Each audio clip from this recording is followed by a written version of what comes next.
Hi, welcome to my channel. Thank you. This is my second video and I already have 2 subscribers. I'm so excited. Thank you for wanting to hear what I have to say. I'm basically dedicating this channel to applying biblical principles to our current lifestyles.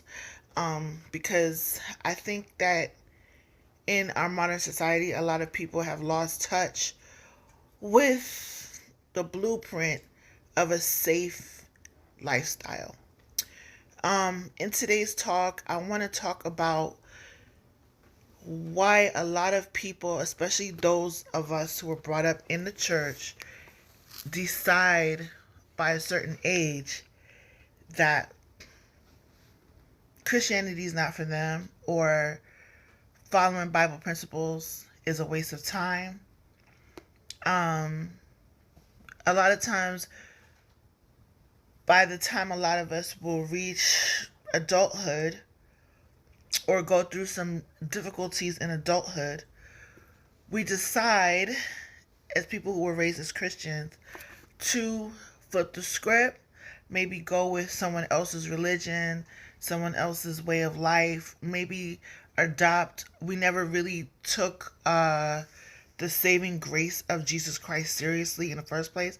Maybe we never really understood it.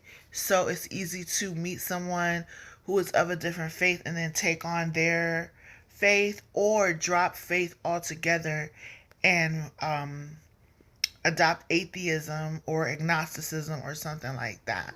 So a lot of times what I find is when we dig into conversations with people who decide to stop believing or switch beliefs, it if they're not feeling defensive and being honest, they'll often trace their the moment that they decided to drop their spiritual beliefs or the beliefs that they were raised with, and change them after something serious happened in their lives and they felt like God didn't come through. God didn't answer the prayers. Where was God? They often be like, well, where was God? But the Bible speaks to that, and I want to talk about it today. I want to talk about specifically Ecclesiastes chapter 8. I should have committed this to memory a bit, but I didn't. So I have the word with me. So I'm reading directly from the word, Ecclesiastes chapter 8, verses 11 and 12. And it states very straightforwardly, because sentence against an evil work is not executed speedily. Therefore the heart of the sons of men is fully set in them to do evil. Though a sinner do evil 100 times, well, that this is the King James versions. In regular English, it would be, though a sinner does evil 100 times, and his days be prolonged, yet surely I know that it shall be well with them that fear God, which fear before him. So it's basically saying, and then the interesting application of this is that, remember what I said in the beginning, that normally that break from the Lord happens early in our lives, like in early adulthood.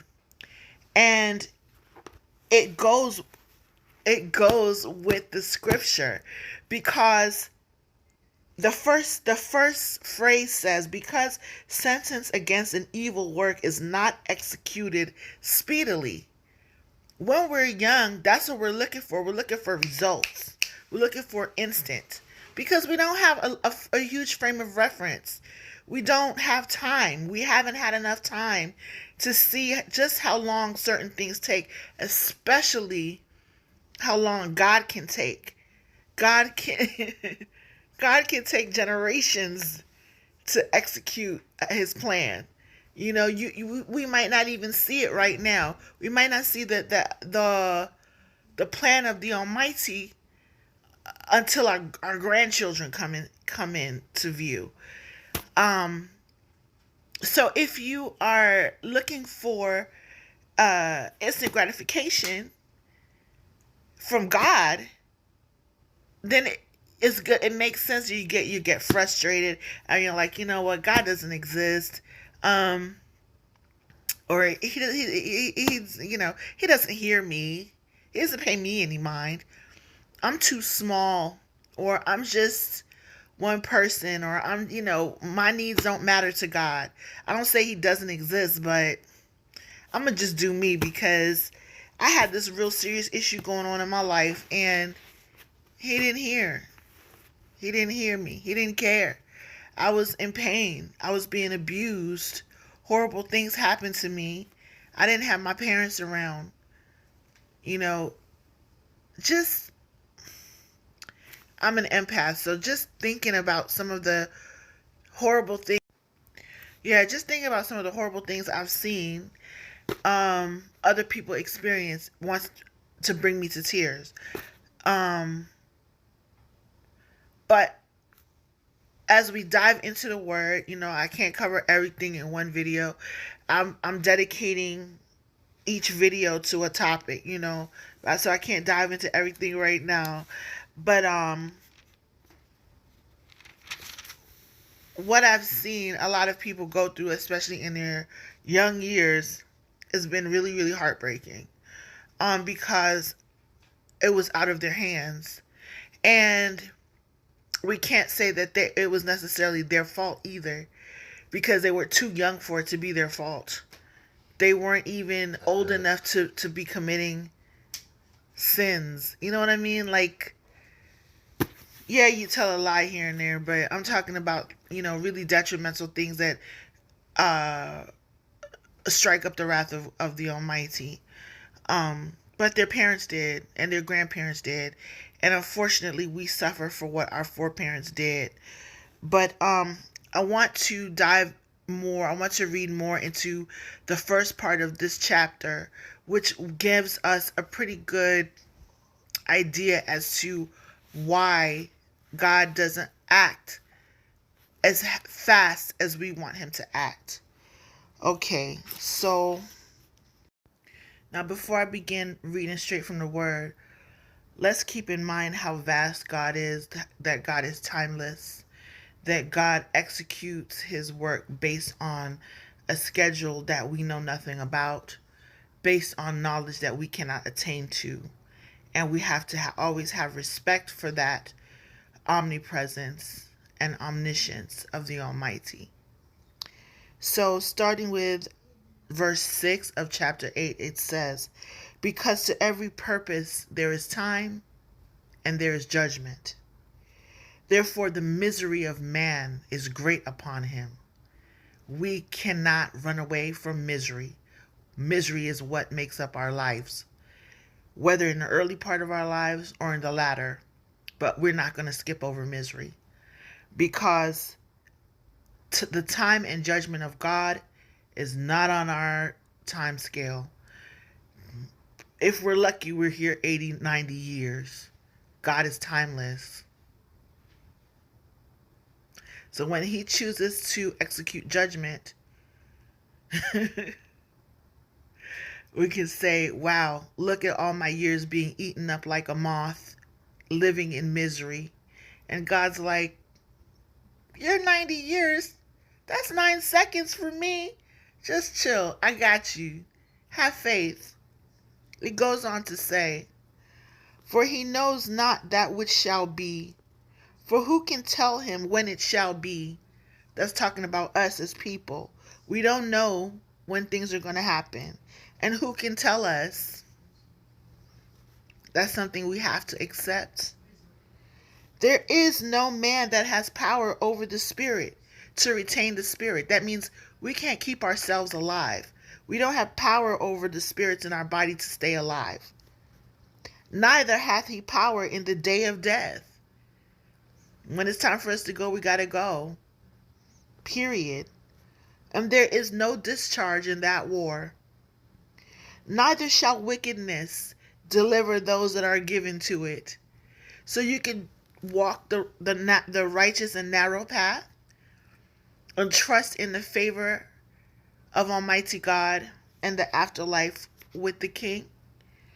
Or you can say, whatever, and think, well, I'll just do what I want to do, right? Because that's the path of wickedness, carnality, and feeding the flesh and doing whatever you want to do and doing what feels good.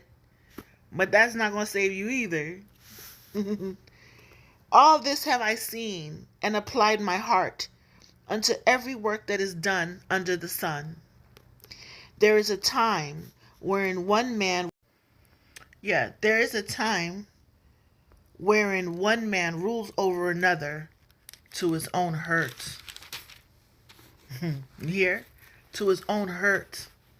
So a lot of times we'll be under misery, subjection, when we talk about someone ruling over us to their own detriment, meaning the person could be a boss at work, it could be a guardian early in life who abused you, it could be anyone who you are subject to their treatment. You're dependent upon them. But God has you as his child. You're his child, predestined, anointed.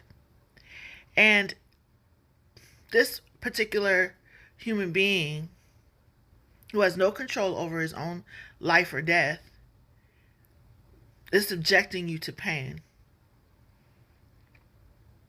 The Bible is saying right here that that person's temporary rule over you, is to their own detriment in the end. So just because you don't see in your lifetime or in your time with that individual who's hurting you, you're not seeing God's recompense at that time. It doesn't mean it's not coming. Doesn't mean it's not coming. And it goes on to say, and so I saw the wicked buried, who had come and gone from the place of the holy, and they were forgotten in the city where they had so done. This is also vanity. That means that evil person, that their life was so popping before they passed away. Maybe they were good at robbing people. Some people, get hood famous for the evil things they've done. But all those evil things, are worthless in the span of time. And their names get wiped out. But imagine your name getting wiped out of God's good book. God's record of his account for you in order to be at peace and make it to heaven. Imagine that. So that the only record that he has of you is you being this hood person, or you being this evil person, or a record of you being somebody who hurt other people, hurt his children. Ooh. Imagine. Because there's always going to come a time we need grace. We're going to need God. We're going to need God's grace. We're going to need his help. We're going to need his forgiveness. We're going to need that. And he's like, you didn't honor me at all when you had the chance to. When I gave you those 60, 70, 80, 90 years, some of us 20 years, 30 years, 40 years, you didn't bat an eye. You just went on about your business. Is that what you really want? Because he keeping record.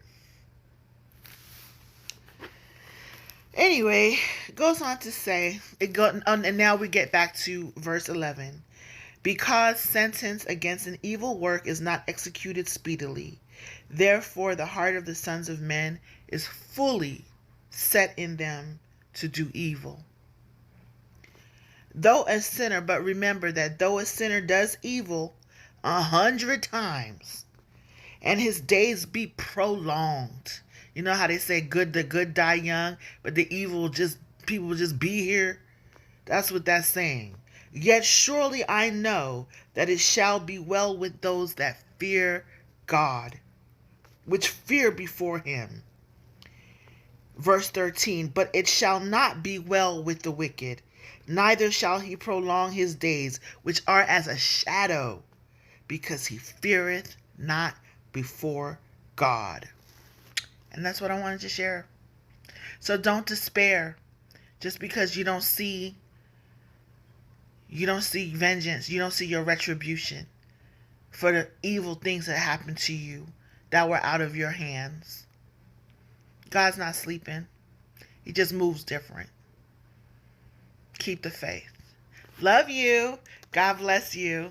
I want to show you this shirt. Ding, ding, ding, ding. This is my Rose of Sharon design.